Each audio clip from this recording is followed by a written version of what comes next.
Me da muchísimo gusto estar acá con nuestra queridísima colega, la doctora María Gabriela Colmenares España. Voy a leer algunas notas curriculares. Ella es doctora y maestra en estudios socioculturales por la Universidad Autónoma de Baja California. Estudió acá con nosotros en el instituto.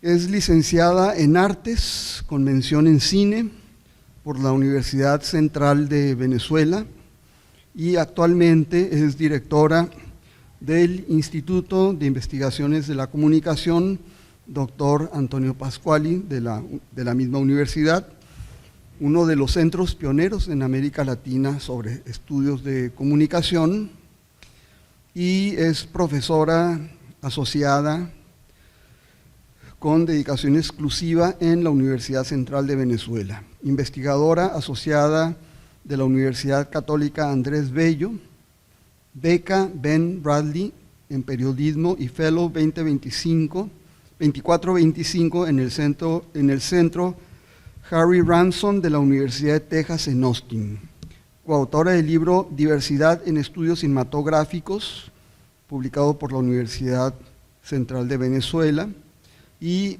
miembro de la Sociedad de Estudios de Cine y Medios, de la Red de Investigación sobre Imaginarios y Representaciones, y participa en la plataforma venezolana, Venezolanas Investigan, y la Red de Investigación sobre Cine en América Latina, sobre cine latinoamericano. Entonces, pues con ustedes la querida doctora María Gabriela Colmenares, colega, compañera, egresada de este instituto y experta en temas de cultura cinematográfica. Los dejo con ella. Vamos a ver cómo me va hoy con este micrófono. ¿Será que lo agarro con la mano? ¿Se puede? Sí. Ok, ¿sí me oyen? Vale, bueno. Antes de comenzar, sí quiero agradecer muchísimo al Instituto de Investigaciones Culturales Museo de la UABC, en especial a su actual director, el maestro David Bautista Toledo, y al doctor Fernando Vizcarra, quien fue mi estimadísimo director de tesis, acá tanto en la maestría como en el doctorado, y bueno, a quien le debo la invitación para compartir hoy con ustedes. Esto que vamos a conversar a continuación son temas es decir, que es como son mis reflexiones cotidianas en mi práctica de investigación, en mi práctica de docencia también. Y es el resultado de mi formación, en primer lugar, en el campo de los estudios sobre cine, con énfasis en la teoría y el análisis fílmico, y también se debe un poco al giro que dio mi carrera académica a raíz de haberme formado en la maestría y el doctorado en estudios socioculturales de aquí de la UABC, y en este queridísimo Instituto de Investigaciones Culturales Museo. Es un conocimiento, insisto, derivado de mi propia práctica como profesora e investigadora a lo largo de 3 décadas de análisis de películas. Es decir, yo lo que hago en un semestre normal es dictar cursos de análisis fílmico, tanto en pregrado como en posgrado, y a lo largo de esos cursos he analizado decenas de películas, y todo eso ha alimentado una serie de reflexiones y de estrategias de investigación que, bueno, que en parte tienen que ver con lo que voy a hablar aquí. Comienzo un poco hablando de los film studies o estudios sobre cine que emergen buscando convertirse en una disciplina autónoma por allá a finales de la década de los 50 y principios de la década de 1960, en pleno auge del abordaje semiótico y estructuralista tanto de la comunicación como de las artes. El término estudio sobre cine se refiere al conjunto de la investigación académica sobre el cine, considerado como un objeto de estudio autónomo y legítimo. En rigor, no se trata de una disciplina, sino de un campo de investigación, puesto que el objeto de estudio consiste en una serie de problemas asociados al cine y demás formas de la imagen en movimiento, iluminados desde los aportes de diversas disciplinas preexistentes, tanto en las humanidades como en las ciencias sociales. El estudio del cine, eso que algunos llaman el séptimo arte, como objeto semiótico, es decir, como un sistema de significación, marcó precisamente la constitución definitiva de los estudios sobre cine, de los film studies, y ha sido durante décadas uno de sus principales aportes. el análisis fílmico y cinematográfico se desarrolló como el estudio empírico de este sistema de significación, a través de filmes concretos, desde modelos, categorías, conceptos y procedimientos de la semiótica. Hay una cosa que a mí me parece muy interesante y en parte por uno de los motivos por los que decidí centrarme en esto, porque los estudios sobre cine en la década de 1970, 80 y 90 se incorporaron epistemologías, teorías y metodologías de la teoría feminista, los estudios culturales, los estudios postcoloniales, entre otros, para iluminar sus problemas de investigación y darles un abordaje más amplio, más allá del mero estudio del cine de autor y del cine como sistema de significación. Entonces, bueno, yo lo que pensaba un poco era, y desde los estudios sobre cine, ¿qué aportes hay para los estudios culturales y otras disciplinas y otros campos de investigación, tanto en las ciencias sociales como en las ciencias humanas? Y en ese sentido me parece que lo que define más los estudios sobre cine es precisamente el análisis de mensajes, textos o discursos audiovisuales. Entonces, bueno, pues justamente ese es el trabajo que yo hago en mi vida cotidiana como profesora y como investigadora, y de ahí que estemos aquí hablando de estos temas. Entonces, me voy a centrar específicamente en ese aporte, es decir, los aportes como técnica de construcción y recolección de datos del análisis de la imagen en movimiento, que nació como análisis fílmico y cinematográfico. Esta distinción entre, ¿por qué análisis fílmico y cinematográfico? Porque cuando analizamos una película, ¿verdad?, analizamos un filme, es decir, el filme es un texto significante, es un texto audiovisual significante, con soporte físico, ¿verdad?, que antes era de celulosa y ahora es de acetato, mientras todavía exista.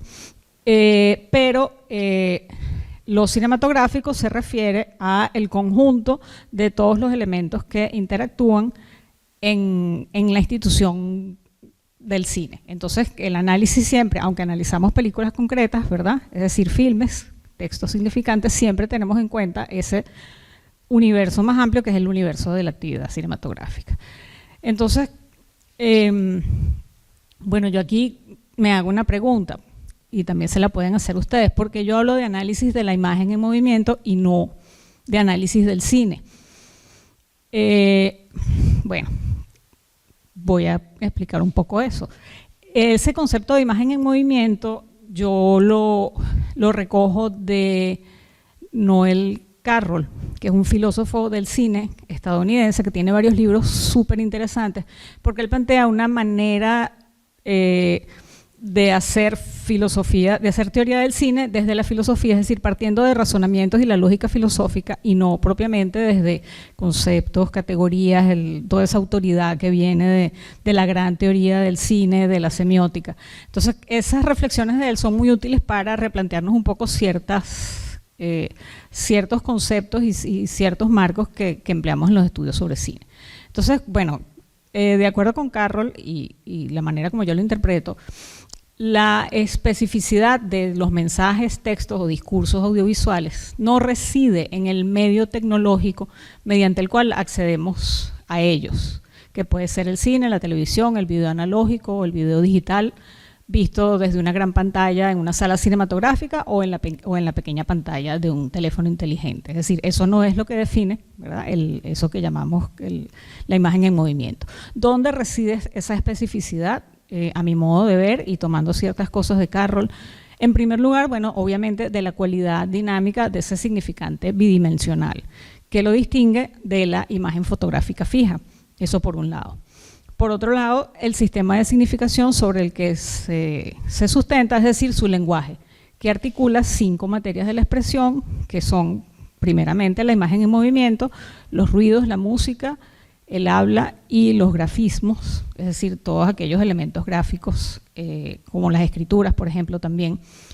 Y en relación con lo anterior, tenemos que tomar siempre en cuenta que todo sistema de significación puede ser usado de múltiples maneras, por múltiples interlocutores, con múltiples propósitos y en múltiples contextos y plataformas. De manera que si entonces hablamos de la imagen en movimiento, estamos hablando, ¿verdad?, podemos hablar de textos, mensajes o discursos que perfectamente podemos consumir, podemos ver, podemos disfrutar en la pantalla de nuestro teléfono, en la pantalla de nuestra computadora, en nuestro televisor, en una sala de cine, y quién sabe en cuántos lugares más podríamos verlos de aquí al futuro. Entonces, de manera que, como digo, lo específico no es el soporte, lo específico es esa cualidad particular del significante que llamamos imagen en movimiento, y que por supuesto puede venir acompañada o no de sonido. Es decir, para que haya eso que llamábamos antes cine,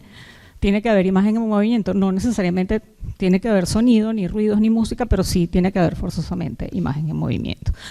Hay una cosa que dice Carroll, que entonces, claro, a raíz de todas estas definiciones, Carroll dice, bueno, pero y una película, por ejemplo, como Le Jeté de Chris Marker, que es como una especie de fotonovela, es decir, son fotos fijas, ¿verdad?, a través de las cuales se cuenta esa historia de ese amor contrariado en un contexto futurista, apocalíptico. Y lo que dice Carroll es que si no está presente el movimiento, siempre va a estar presente la idea de que puede darse ese movimiento en la imagen. Entonces, podemos decir que cuando hablamos de la imagen en movimiento, bueno, o bien se mueve o bien vamos a tener la expectativa de que ocurra eso. Entonces, para los fines de esta conversación, pues vamos a hablar de análisis de la imagen en movimiento, y bueno, en este punto sí tendríamos que definir algunas cosas. Como ya dije, el análisis de la imagen en movimiento nació en la década de 1960 como análisis del film, de la mano de la semiótica del cine de Christian Metz, los análisis textuales de Raymond Bellour. Esto fue en Francia, ¿verdad? Luego se expandió por toda Europa, los Estados Unidos y también Latinoamérica, gracias a los aportes de muchos otros, entre los cuales apenas mencionaré a Francesco Cassetti y Federico Di Chio en Italia, y David Bordwell y Christine Thompson en los Estados Unidos. Eso en primer lugar. Si bien hay teóricos, analistas e instrumentos de análisis que no tienen una base semiótica, por ejemplo, está el caso de Bordwell y Thompson, que son neoformalistas, es decir, que para ellos el objetivo, el propósito del análisis no es la interpretación, y el cine no es el significado, sino eso que ellos llaman la forma fílmica. Me da la impresión de que los modelos de análisis más populares siempre han sido los que tienen una base semiótica, bien sea esa base semiótica que proviene de la semiología francesa, pero también en el caso de algunos instrumentos que toman elementos, por ejemplo, de Umberto Eco, que utiliza la semiótica de Peirce, y por supuesto están los teóricos rusos, que también tienen su propia teoría semiótica, están algunos italianos como Garroni, por ejemplo. Entonces, ahí hay toda una discusión muy fértil que se ha dado a lo largo de varias décadas, y lo interesante es que si bien las teorías del cine cambian y se adoptan nuevos enfoques, nuevas perspectivas, el estudio de filmes concretos o de discursos audiovisuales concretos siempre se fundamenta en el análisis. Entonces, esa es otra de las razones por las que estamos hablando aquí de esto hoy. Deme un segundito para hidratarme en la garganta.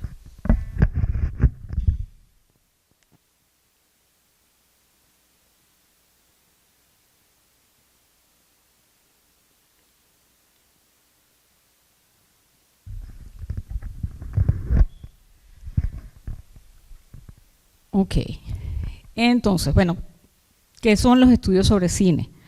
Se refieren al conjunto de la investigación académica sobre el cine, considerado como un objeto de estudio autónomo y legítimo.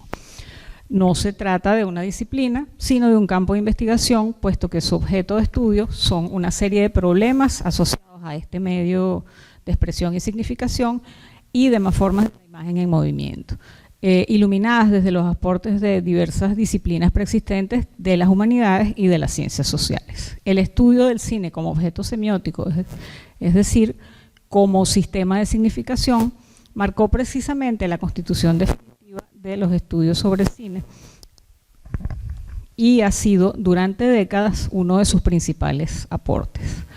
El análisis fílmico y cinematográfico se desarrolló como el estudio empírico de este sistema de significación a través de filmes concretos, desde modelos, categorías, conceptos y procedimientos que vienen de la semiótica. Entonces, ¿en qué consiste el análisis de la imagen en movimiento? Bueno, tengo dos caracterizaciones que son las que siempre uso. Está la de Alfredo Roffé, que fue mi maestro y que además Roffé y el conjunto de los profesores que hemos trabajado en el Departamento de Artes Cinematográficas de la Escuela de Artes de la UCB, construimos entre todos un instrumento de análisis que ha ido como evolucionando con los años. Hemos ido incorporando algunas cosas, hemos ido quitando otras cosas. Bueno, para Roffé, el análisis es una investigación que conduce a establecer una descripción de la construcción de un film y de cómo las proposiciones ideológicas, narrativas y estéticas del cineasta, en mayor o menor grado, determinan las formas expresivas y de contenido de esa construcción. Eso dice Roffé. Otra caracterización que me gusta es la de Cassetti y Di Chio en el análisis del film, porque cuando analizo esta definición en mis cursos siempre llegamos a la conclusión de que las dos definiciones dicen lo mismo, pero lo dicen de manera diferente y enfatizando diferentes aspectos. Entonces, se define el análisis, según Cassetti y Di Chio, como un conjunto de operaciones aplicadas a un objeto determinado que consisten en su descomposición y sucesiva recomposición, para identificar mejor los componentes, su disposición, su dinámica, etc. Es decir, para identificar los principios de su construcción y funcionamiento. El análisis es un recorrido para lograr la inteligibilidad del objeto estudiado. Esto lo dicen Cassetti y Di Chio en Cómo analizar un film, que es también una obra clásica del análisis de la imagen en movimiento. Entonces, ambas definiciones se refieren al análisis de la imagen en movimiento como texto, no como discurso, pues el analista asume una perspectiva inmanente. Esto es, considera el texto audiovisual en sí mismo como un sistema cuya inteligibilidad depende enteramente de su propia y particular construcción, independientemente de la situación comunicativa y del contexto que la co-constituye. En ciertas perspectivas de los estudios sobre cine, como el análisis del cine de autor, este abordaje es perfectamente legítimo, pero si vamos a otros campos, como el de las ciencias sociales y las ciencias humanas, ya no lo es. Entonces, en estas últimas, es decir, las ciencias sociales y humanas, y por supuesto incluimos aquí los estudios culturales, los investigadores obligatoriamente construirían sus problemas de investigación tomando en cuenta múltiples determinaciones, mediaciones y relaciones entre las producciones audiovisuales y el contexto en que se producen, circulan y son recibidas por los diversos públicos. Entonces, esto nos lleva, por supuesto, a esa distinción entre los mensajes, los textos y los discursos. No es lo mismo, entonces, analizar textos que analizar discursos.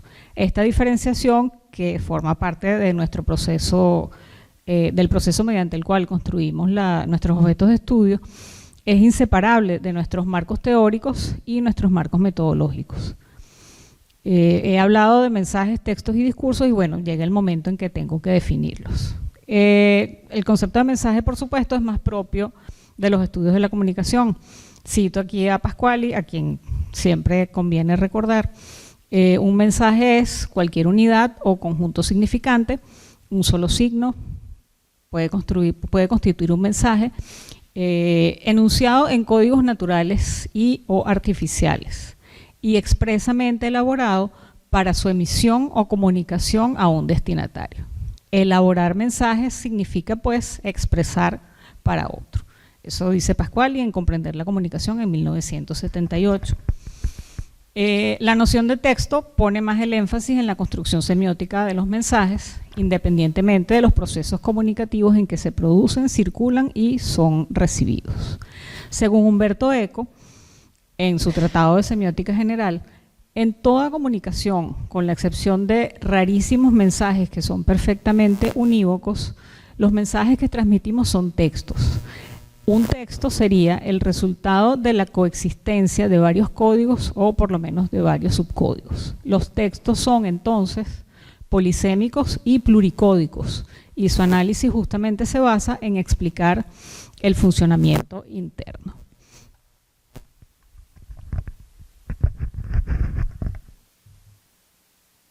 Discúlpame, pero pasé 24 horas en aviones, en aeropuertos y tengo la garganta.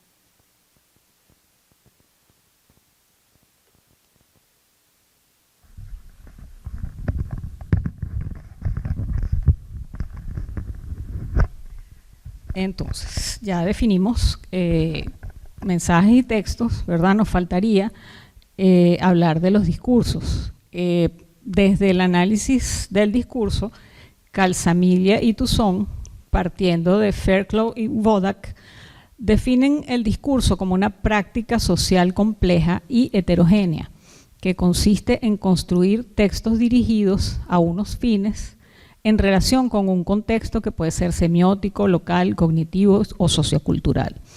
Esto supone una relación bidireccional entre un acontecimiento discursivo concreto y la situación, institución o la estructura social que lo enmarcan.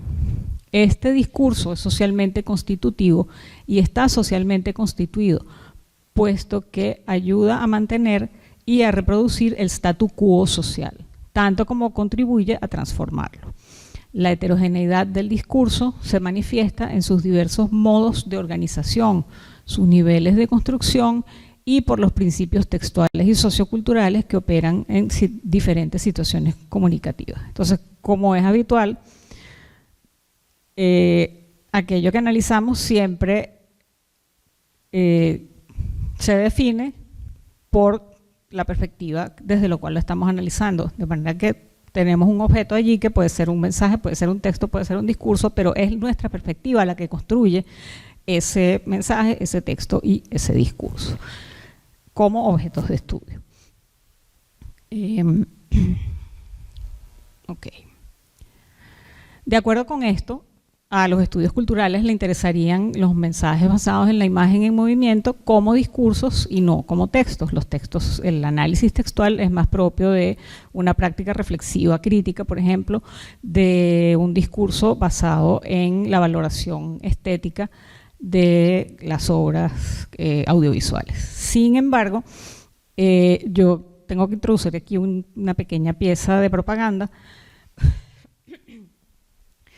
porque con mi formación en la Escuela de Artes y digamos esa idea de la que partimos en los estudios sobre cine, bueno, que el cine para convertirse en un objeto de estudio legítimo pues tiene que tener un valor y ese valor es el valor de ser una forma de expresión artística. Entonces, en ese sentido, hay, ¿verdad?, un interés por el estudio de los textos fílmicos tomando en cuenta su construcción estética. Entonces, bueno, ese punto me interesa especialmente y lo que busco aquí es darle relevancia a la cualidad estética de los mensajes, textos o discursos basados en la imagen en movimiento, algo que quizás los estudios culturales, así como las ciencias sociales humanas, tienden a dejar a un lado por diversas razones.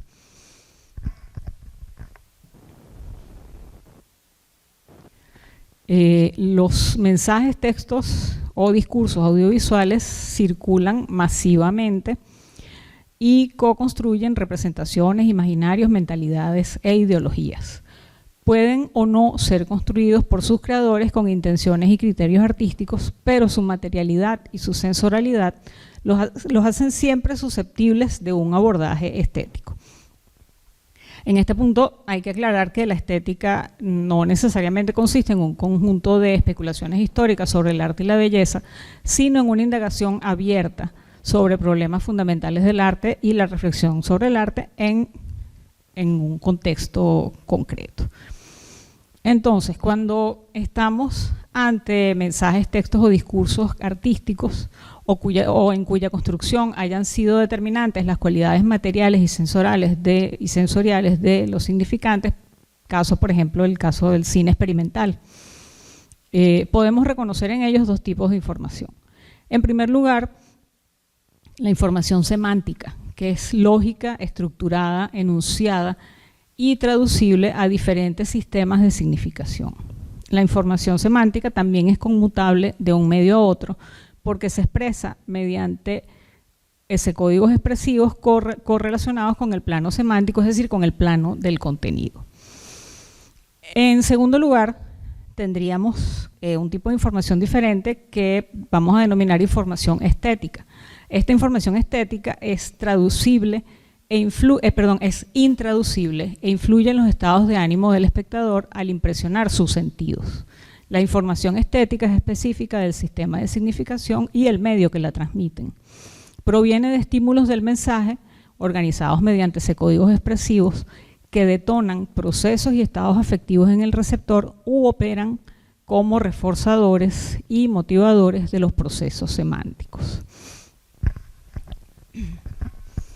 El emisor elabora estimulaciones programadas manejando las posibilidades que le ofrece ese código con el propósito de provocar determinados estados afectivos en el receptor.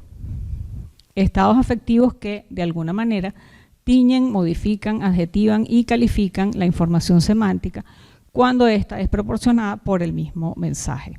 Es decir, en conclusión, los códigos del plano de los significantes se relacionan con el código semántico en el momento de la actualización o de la producción de un mensaje, creando como función la determinación del estado afectivo del receptor que se produce simultáneamente al recibir la información semántica y que de alguna manera entonces la modifica. Esto lo dice Alfredo Roffé. Esto me lleva entonces a la relación entre significantes y significados, o entre el plano de la expresión y el plano del contenido, como unidad inseparable. La expresión, el plano de los significantes, matiza y modula el contenido, favorece unas interpretaciones, es decir, unas trayectorias de sentido, pero al hacer esto bloquea otras trayectorias de sentido o interpretaciones. El análisis de la enunciación, toda una línea de investigación que desarrolló principalmente Gerard Genet, ofrece pistas, por ejemplo, sobre la fiabilidad y objetividad o subjetividad de la información que la instancia enunciadora, es decir, la instancia responsable del discurso, va revelando a medida que el espectador avanza en el visionado de un discurso o texto audiovisual. El análisis del uso de los códigos de la imagen en movimiento en el mensaje, texto o discurso audiovisual ofrece pistas sobre cómo éste busca impresionar al espectador apelando a sus experiencias previas en el plano estético y afectivo y generando sentidos connotados que a su vez favorecen ciertas interpretaciones y bloquean otras. La experiencia sensorial y estética del espectador es inseparable de la interpretación, la construcción o la apropiación de significados compartidos por parte de los sujetos.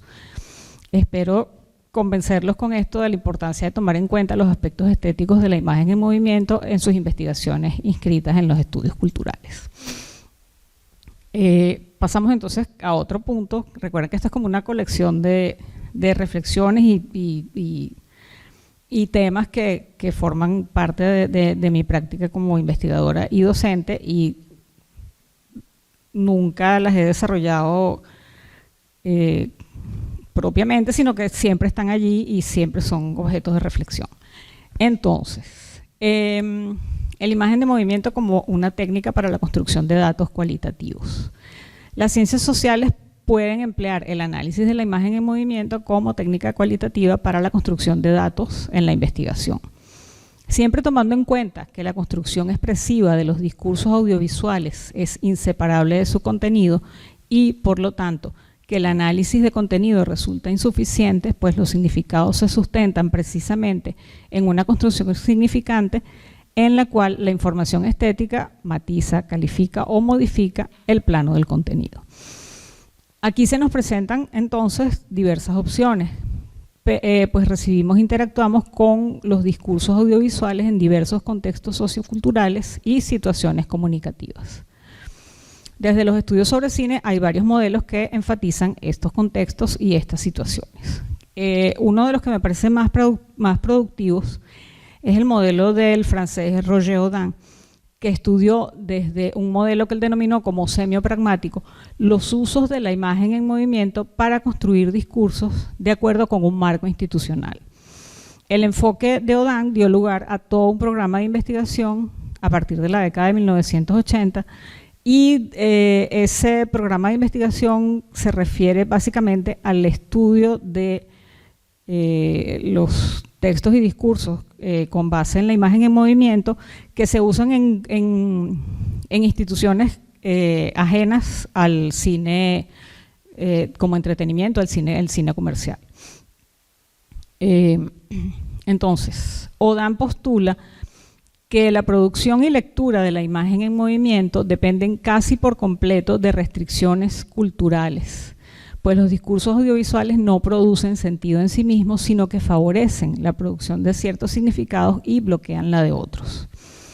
Productores y espectadores de discursos audiovisuales son actantes que funcionan en la confluencia de un haz de determinaciones institucionales dentro del campo audiovisual, como por ejemplo la institución del cine narrativo de ficción o la institución del cine documental, la institución del cine educativo, la institución del cine familiar, el cine industrial, el cine experimental, etc. De acuerdo con Audin, la institución regula ciertos aspectos de la producción de sentidos, la forma en que el espectador construye la imagen del productor del discurso y el posicionamiento afectivo del espectador, así como la producción de efectos por parte de éste. El aporte de Audin en este sentido es inmenso y sus trabajos teóricos cambiaron para siempre los estudios sobre cine, pues demostró la necesidad de inscribir el análisis de los textos audiovisuales en los procesos sociales de producción de significados, así como en su circulación y su recepción en contextos sociales estructurados.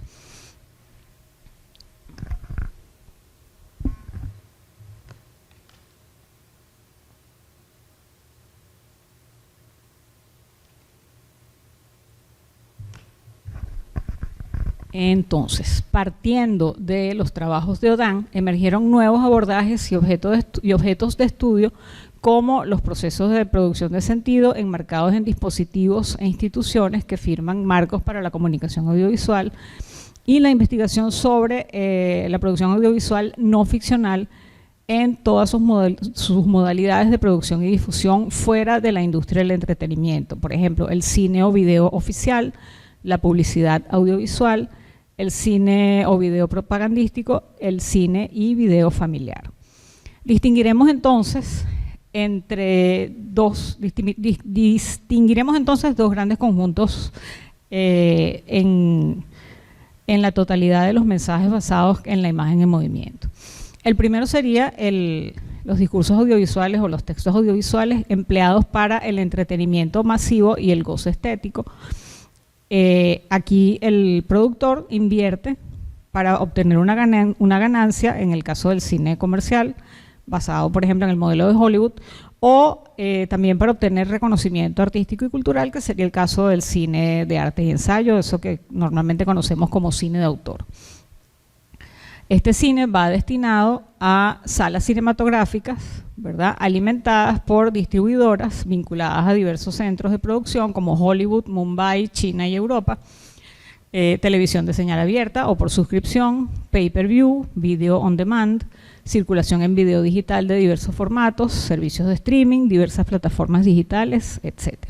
También circula en salas de arte y ensayo. El segundo conjunto, por el contrario, engloba usos diferentes, heterogéneos y no vinculados al entretenimiento, que hasta hace 3 décadas habían estado marginados como objetos de estudio. Me refiero aquí al audiovisual familiar, destinado a la memoria de acontecimientos íntimos y para el consumo privado de sus mismos productores, el audiovisual educativo, destinado a las instituciones de enseñanza como apoyo en diversos niveles de estudios, el audiovisual oficial encargado por el Estado y los departamentos gubernamentales, entre otros. Estas formas diversas e históricamente específicas en que la imagen en movimiento ha sido empleada para diferentes fines en una amplia gama de emplazamientos fuera del entretenimiento en las salas cinematográficas, ha sido denominada cine multisituado. Un primer paso para estudiar este cine multisituado consiste en hacer un inventario provisional pero exhaustivo de los usos que se le han dado a la imagen en movimiento más allá de la industria del entretenimiento. Heredera de esa propuesta de Odan es la que hace Bill Nichols en sus estudios sobre el cine documental, en los que aborda esta modalidad de representación cinematográfica como discurso y como práctica social. También están, por ejemplo, el historiador del cine alemán Thomas Elsässer y los académicos Vincent Hediger y Patrick von der Au con sus estudios sobre el cine empresarial, partiendo de una perspectiva histórico-pragmática que valora tanto el modelo comunicativo en el que se producen esos discursos empresariales y un modelo que se interroga quién encargó una determinada producción de film o un video, en ocasión de qué o con qué finalidad se produjo y a quién va dirigido, ¿verdad? Pero también toma en cuenta las funciones que cumplen estos discursos en sus correspondientes marcos organizacionales, institucionales, etcétera. Por ejemplo, un film empresarial puede registrar acontecimientos para la memoria corporativa, puede persuadir y puede conmover. Ese modelo, ¿verdad?, en el que se describen, por una parte, las funciones de los discursos basados en la imagen en movimiento y, por otro lado, el modelo comunicativo en el que se produce, es decir, quién produjo, con qué propósito y a quién va dirigido, se puede aplicar bastante bien al estudio del cine como propaganda oficial, es decir, el audiovisual como propaganda audiovisual. También se puede emplear para el análisis de eso que antes llamábamos el cine educativo, e incluso puede funcionar bastante bien para el estudio del cine o el video familiar. Lo interesante aquí es que desde los estudios sobre cine se han construido modelos para analizar la imagen en movimiento como discurso, tomando en cuenta su lenguaje, su materialidad y su sensorialidad dentro de diferentes modelos comunicativos y discursivos.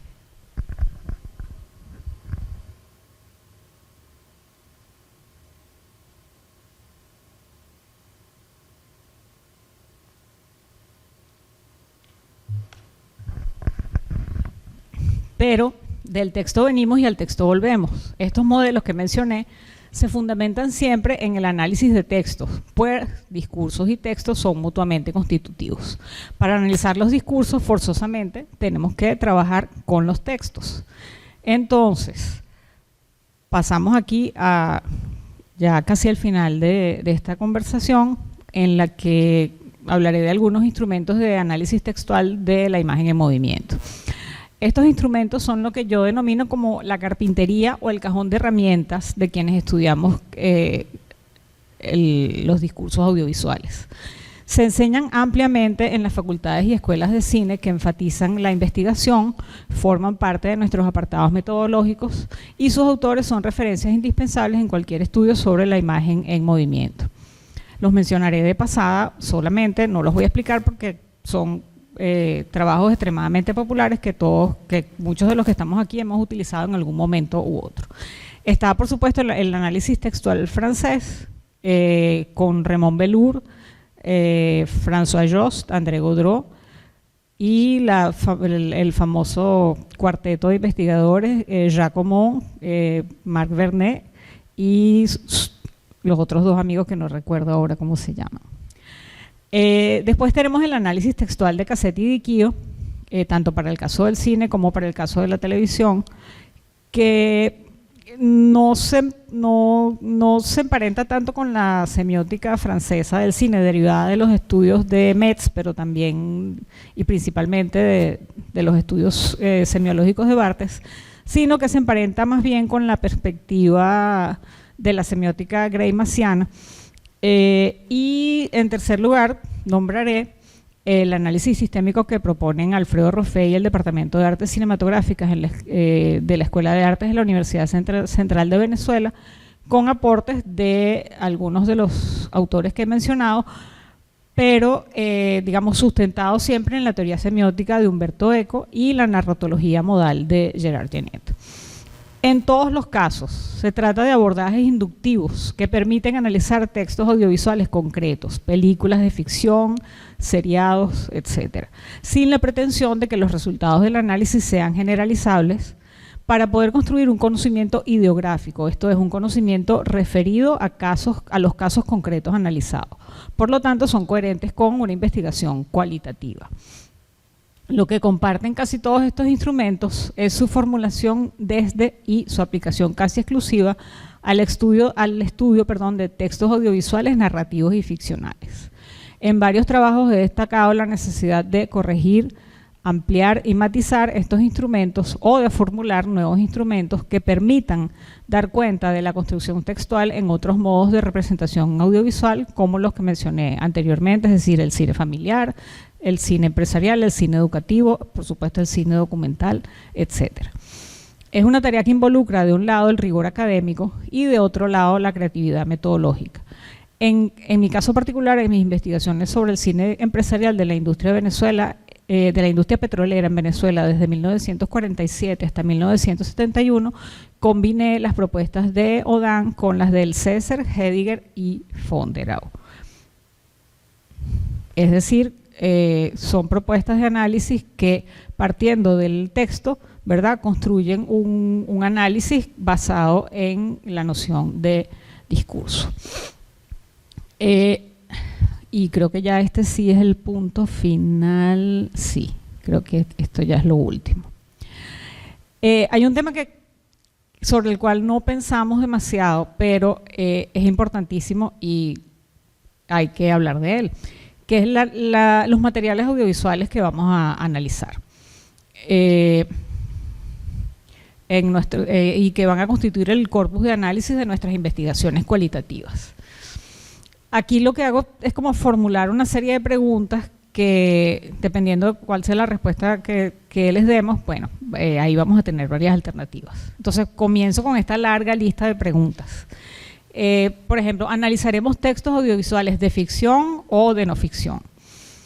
Analizaremos textos audiovisuales destinados a la industria del entretenimiento, es decir, a salas cinematográficas comerciales o de arte y ensayo, televisión abierta o por suscripción, plataformas de streaming, o analizaremos textos audiovisuales producidos para circular en otros espacios fuera de la industria del entretenimiento, la enseñanza, la propaganda política, la gobernanza, el ámbito familiar o la industria publicitaria, entre otros. Analizaremos materiales más o menos contemporáneos o materiales del pasado, como por ejemplo filmes primitivos o videos de épocas pasadas de la televisión. ¿Dónde están o dónde buscaremos estos materiales? ¿Son de fácil acceso o su búsqueda supone viajes, traslados y cuantiosos recursos para la investigación? Los encontramos en cinematecas y archivos fílmicos o videográficos, es decir, en instituciones patrimoniales dedicadas a preservarlos, restaurarlos o difundirlos. Están en colecciones particulares, fílmicas o videográficas. Se hallan en repositorios o colecciones digitales, bien sea que se trate de materiales físicos digitalizados o materiales originalmente digitales.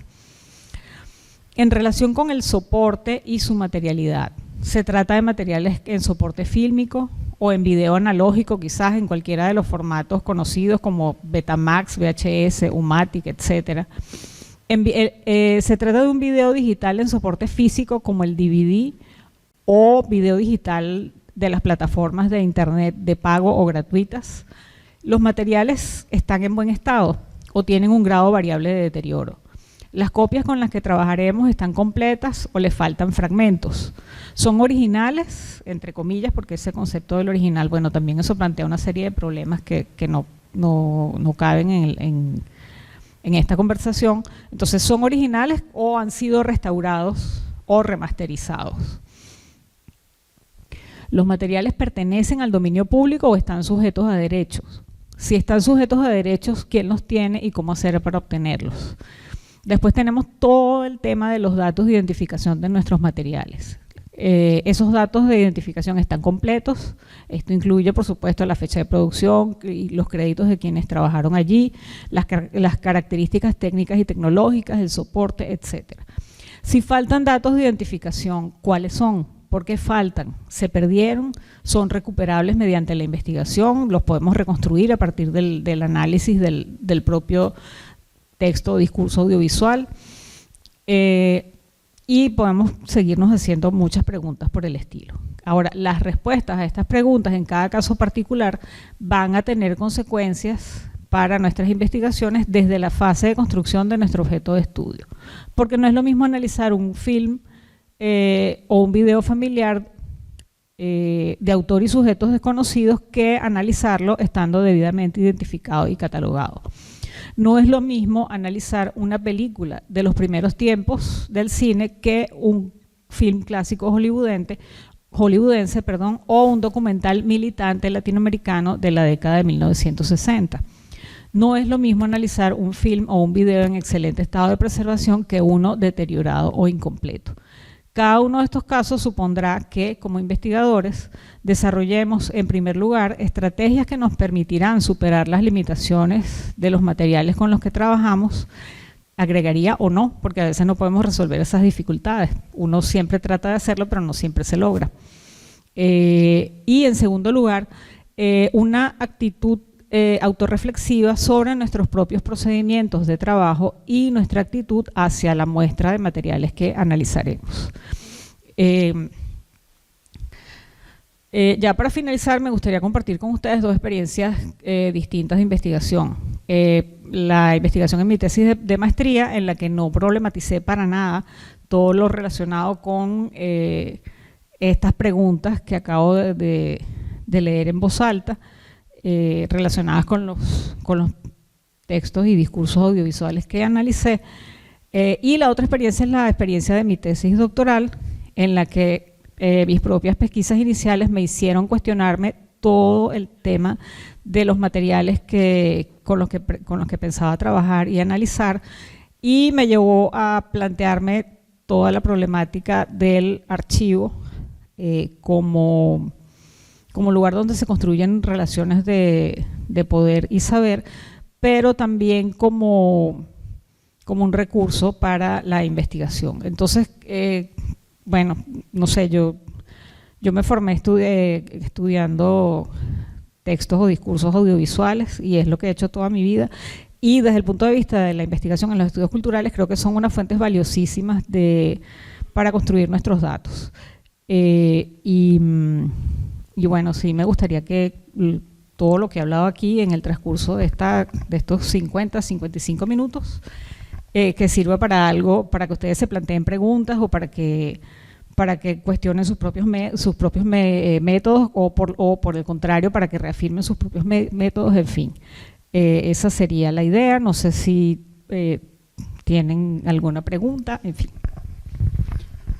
Bueno, yo más que una pregunta, un comentario.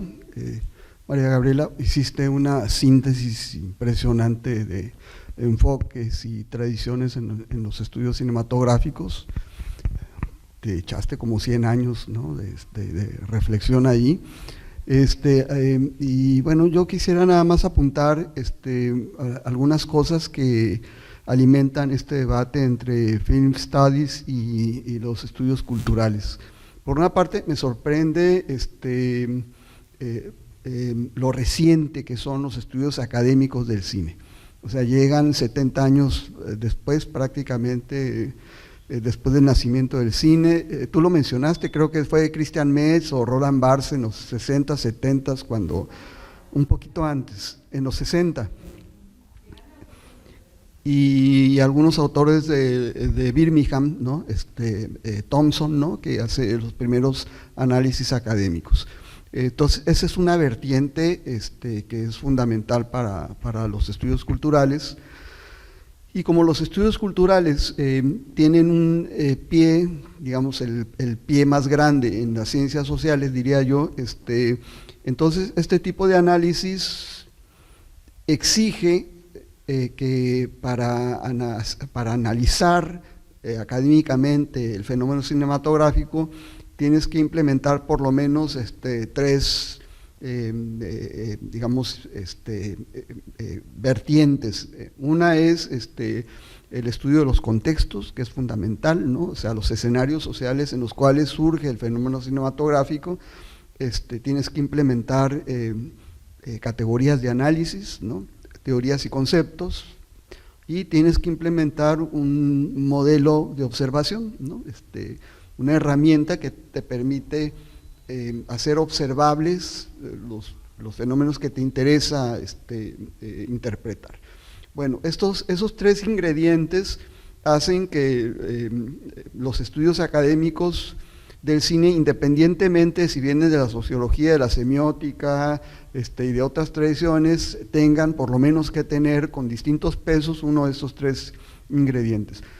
Pero está en la otra parte que también afectan a los estudios culturales, que son la historia del cine, que eso es mucho antes. De ahí me parece que el modelo de Georges Sadoul, ¿no? El francés, ¿era francés Sadoul?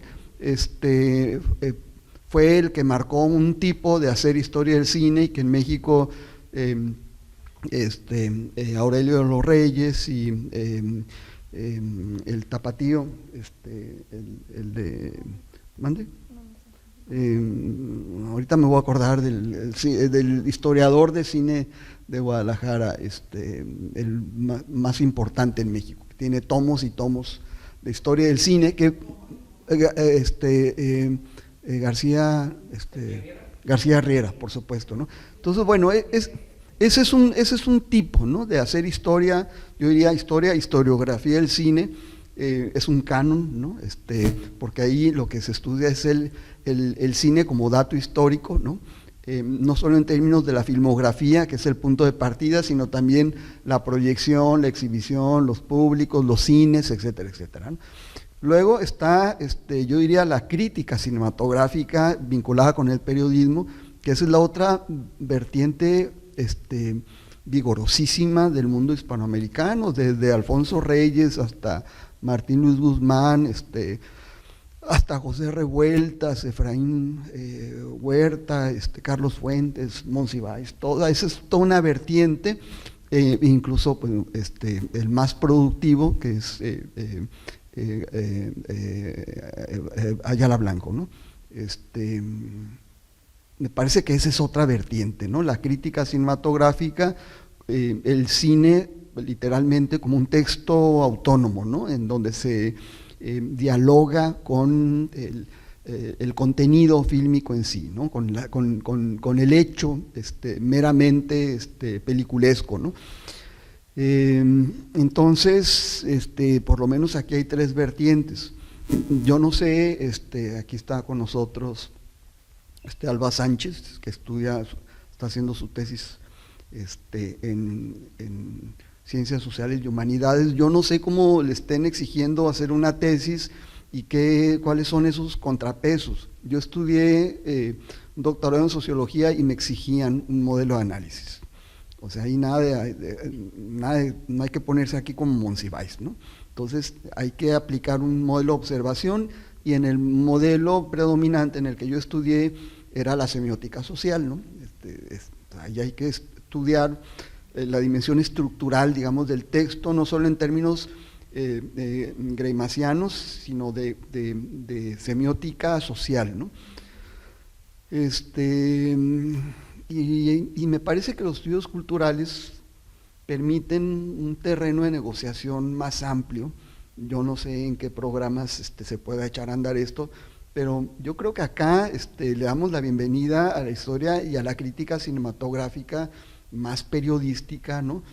Que pueda, digamos, dialogar con los contextos y con los modelos de observación.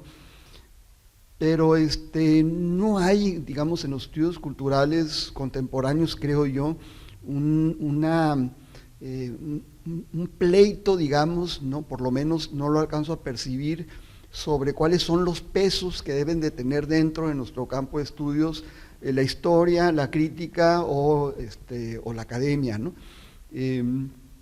Yo no sé si Alba nos pueda platicar, o en tu instituto, ¿no?, nos puedas platicar también sobre cómo se dan esos esos pesos. Lo que quiero nada más, y con esto termino mi comentario, es que en el mundo periodístico, en el mundo más de la crítica cinematográfica, que es la que vemos en las revistas y en los medios, odian todo el análisis académico, o sea, Cassetti, Di Chio y esas cosas, Borwell y todos esos autores los aborrecen en el mundo de Fernanda Solórzano y estos críticos mexicanos, ¿no?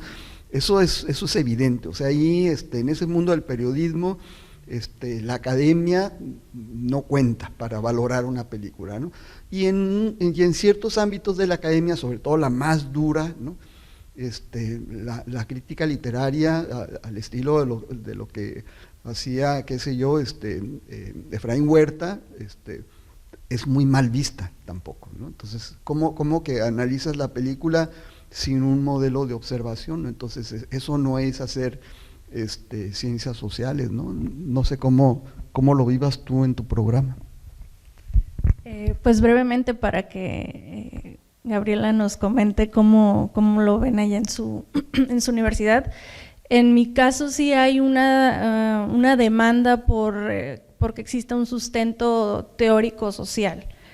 Estudiar el cine sí se ve como, bueno, pues tú estás haciendo eso que es muy fácil, ¿no? Y que a todos nos gusta el cine, todos vemos películas y podemos analizar una película, cuando realmente pues no es tan simple ni tan sencillo. Pero lo que yo he sentido en mi experiencia es que sí debe haber un sustento metodológico y teórico muy fuerte, y sobre todo en mi caso, que es ciencias sociales y humanidades, desde ese punto de vista. No basta con el puro análisis técnico ni semiótico, tiene que haber un sustento social para que sea aceptado el tema. Es como lo dije, es decir, el análisis de los textos audiovisuales es como la carpintería. Es decir, tú lo usas porque lo necesitas, porque estás lidiando con unos materiales audiovisuales concretos de los cuales necesitas construir unos datos para tu investigación. Pero, lógicamente, ese cajón de herramientas tiene que ir inscrito en un modelo mucho más amplio, ¿verdad? Que allí entonces entran todas las consideraciones comunicativas, el contexto, cómo circulan los significados en la sociedad. Entonces, yo veo todo eso como una especie de muñequitas de esas rusas, ¿verdad? Entonces, tenemos como distintos niveles en los que vamos trabajando, y esos niveles, bueno, al final construyen un todo. Y el análisis es, como les dije, una técnica, una herramienta para construir nuestros datos. Ahora, todo el resto del proceso de investigación ya tenemos que construirlo desde otras perspectivas, pues. Pero incluso dentro de la construcción del objeto de estudio, el tipo de materiales que estamos analizando siempre va a ser relevante, porque eso nos va a permitir ubicarnos en esos modelos de significación social, en esos modelos de circulación de los significados en la sociedad, y eso es importante. Entonces, sí hay que tener como una sensibilidad epistemológica, teórica y conceptual, pero también hay que tener una sensibilidad en relación con el material que estás trabajando, porque las dos cosas son indispensables.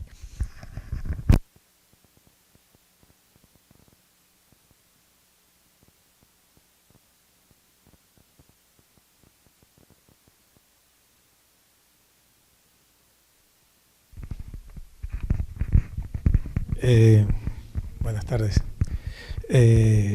Primero agradecer por la presentación. Creo que en mi caso muy personal es bien importante y me permite aclarar algunas cosas, ¿no?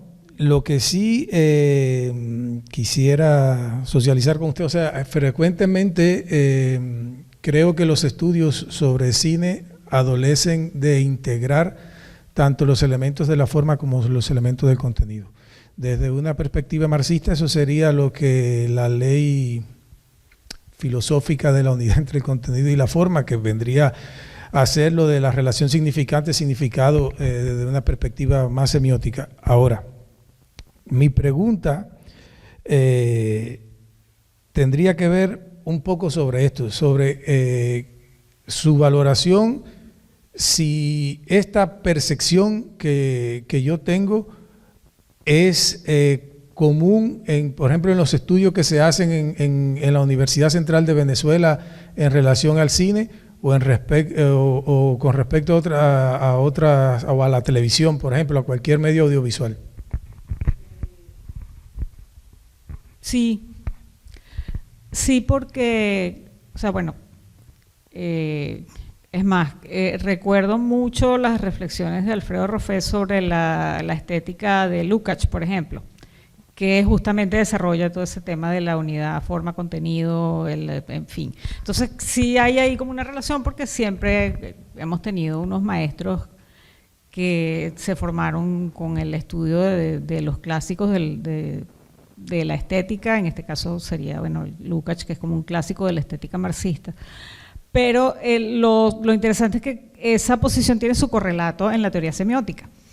Esa idea de que es decir, forma y contenido se constituyen mutuamente, expresión y contenido se constituyen mutuamente. Entonces, eso a mí me parece que es una cosa importantísima, y de hecho, siempre digamos, en esa práctica cotidiana de análisis de películas, en la docencia, en la investigación, etcétera, siempre hay como la intención, la necesidad de construir ese modelo del funcionamiento interno de los textos o discursos audiovisuales, según los enfoquemos, en el que podamos comprender, ¿verdad?, identificar unas regularidades en su construcción y, bueno, formular ese modelo de la construcción. Entonces, sí, siempre me resultó muy sorprendente esa coincidencia en ese punto específico entre dos modelos que son lo más dispar del universo, lo más, cada uno en rincones opuestos de los paradigmas de investigación, pero sí, esa es la idea, esa justamente es la idea.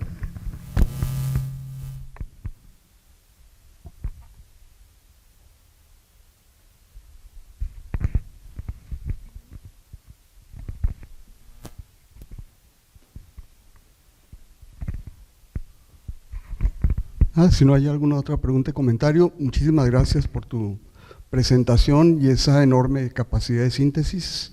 Gracias a ustedes. Y bueno, continuamos mañana con estos trabajos que cierran con el examen de grado del señor JJ Rodríguez, aquí presente.